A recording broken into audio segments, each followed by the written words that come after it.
When a girl has a high body count, that tells a lot about her indiscretion, inability to be responsible, putting herself at risk. You got to remember that women are the ones that take the biological risk when they deal with men. So if they deal with a bunch of dudes, that tells you that they are fairly risk tolerant, which is not what you want with a female.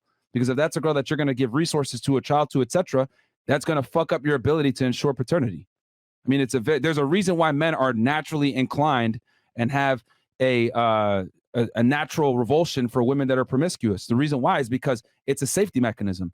Just like when a guy starts crying in front of a girl, or he's a puss, or he's soft, or he's not physically built, or he's short, etc. These are defense mechanisms for women. Like, this guy's not adequate mate because he can't fend off predators and the wilderness from me. So I need to align myself with a strong male that has excess resources that can take care of me. For men, it's okay. If I see a girl that's a whore, I'm naturally repulsed by this. Why? Because I'm not going to be able to ensure paternity. The genders have different, each gender has their own makeshift defense mechanisms to deal with the other's inadequacies. Right. So for women, it's promiscuity. For men, it's an inability to create security. Okay.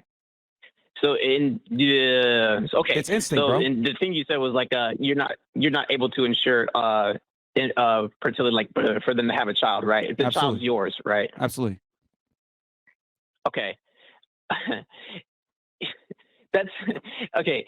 It's kind of wild, right? Because if you have like a woman, let's say she has like a 10 body. Say what?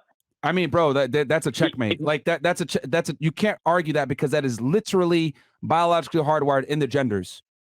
Like, men since the beginning of time have had an issue with promiscuous women. Women since the beginning of time have had an issue with men that can't provide excess resources and aren't strong. It's literally ingrained in our DNA. Cool. They can have that for the beginning of time, but you're obviously aware of these fallacies or whatever. Just because something is traditional doesn't make it like right or wrong or whatever. You guys could still be wrong. Like, it doesn't like matter. Like, you could have these biological tendencies or whatever, but we're not cavemen beings who just resort back to our biological nature. Do. We're not yes, we do. And I'll tell you why. Hold on. Stop. Yes, we do. Because even though, think about it, even though we live in a first world country, technology, all these modern conventions are here, but women still want a man that makes 56% more money than them. They still want a man that's above 6 feet tall. They still want a man that's in shape. They still want a man that's confident. They still want a man that's ambitious. Why do they still look for all these security features in a mate, even though they're the most protected and safe that they've ever been? Because it's biologically hardwired in us to look for these things, regardless of outside circumstances. For example, birth control is a thing. You can ensure paternity in 2023. But why do men still get repulsed by whores? Because it's built in us. You understand? Just because, like, bro, the software doesn't change just because, times have changed. The software is going to stay ingrained in human beings. We naturally have these things that are in us since the beginning of time. We've been programmed for thousands of years to be this way. Modern conveniences don't change, and this is a problem. This is a problem that liberals have a lot of times. I could tell by the way that you're speaking and the arguments that you're making. You're making a lot of lefty/liberal arguments. But it's fine that you put that on me. It's okay. Well, no, because the thing is that you're not acknowledging. I just recognize like bad arguments, but it's fine. It's whatever. You continue. Like, if you want to put liberalism on me, that's fine. But like, it's crazy how you like put like a label on me that I never even claimed. I just recognize. You don't have to claim it. You don't have to claim it, bro. Some of the things that you said. You don't have to claim it. But what I'm saying is that you're making arguments saying, oh, well, times have changed. Okay, times have changed, but why do women still look for a man who's superior in every way? I never said that. I just said that we're not cavemen beings who resort to our by definition means that times have changed. You said that women are rational, but you said that they're rational enough to select the best male that's going to lead them to a good life and going to lead to their kid to a good life and going to make strong genetics for their kid versus the guy who just wants to fuck just to fuck. How is that a rational thing? Like, how is that the logical male? What? Yeah, you just said that women aren't rational.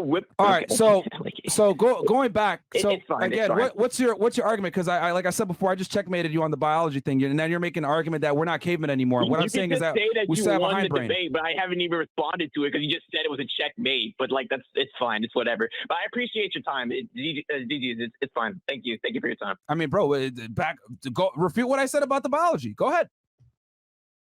Okay, I already refuted that. You're just appealing to nature. Like you could just say you say like it's nature, like it's within our nature or whatever. That's fine. Yeah. But then you also gave the normative reason, like, oh, we don't know if it's our kid or whatever. What if you fuck her and then like 9 months later, like you don't know if it's your child? If she had like a 10 body count, and she's not pregnant. Like obviously, if you had sex with her 9 months later, it's probably gonna be your child. Plus, DNA tests exist. There's the technology to tell you if it's your child or not. Like, what are you talking about? I'm saying that DNA did not exist before, which is why men are hardwired to not be attracted to promiscuous women, because it did not exist before. We have it now. It's a modern convention, but that does not change the way that we're wired. Just like we have the modern conveniences of police, military to protect women, but women still want to be with a man that's stronger than them. Okay. Well, I mean, modern conveniences. I don't want to take it too much time. Modern conveniences do not overrule biological hardwiring. You're trying to make the argument that modern conveniences should overrule biological hardwiring, and I'm literally telling you it does not. Hence, why men and women have the attraction triggers that they do, because it's ingrained in us, regardless of the modern conventions we enjoy now. All right, caller. Good job, caller. Go play Diablo 4. It's out right now.